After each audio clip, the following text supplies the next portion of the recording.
Dan perbaikannya baru dimulai hari ini. Jokowi akan kunjungi Lampung. Gubernur Lampung Arinal gercep tinjau sejumlah ruas jalan yang rusak.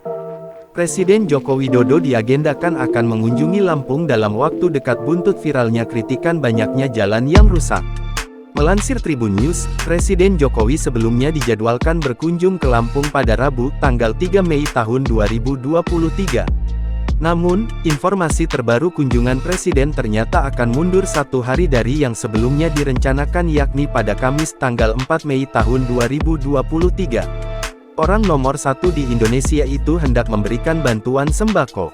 Selain itu, Jokowi juga akan meninjau beberapa jalan yang rusak parah. Atas hal itu, Gubernur Lampung Arinal Junaidi langsung meninjau beberapa lokasi jalan yang rusak. Pada hari ini diketahui, Arinal telah meninjau ruas Jalan Korpri Purwotani, Lampung Selatan. Melansir Tribun Lampung, terlihat juga beberapa alat berat juga telah dikerahkan untuk memperbaiki beberapa ruas jalan. Sebelumnya juga, Arinal turun langsung ke lokasi jalan rusak di Rumbia. Gubernur Lampung itu meninjau Rumbia pada Senin tanggal 1 Mei tahun 2023 kemarin. Arinal didampingi oleh OPD setempat. Bupati Lampung Tengah, Musa Ahmad turut mendampingi Gubernur.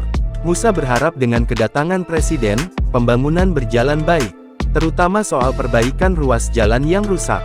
Musa juga berharap agar masyarakat bisa segera merasakan jalan bagus. Dikatakan Musa hal itu merupakan bentuk kepedulian Gubernur Lampung. Jangan lupa subscribe, share, komen, dan like ya!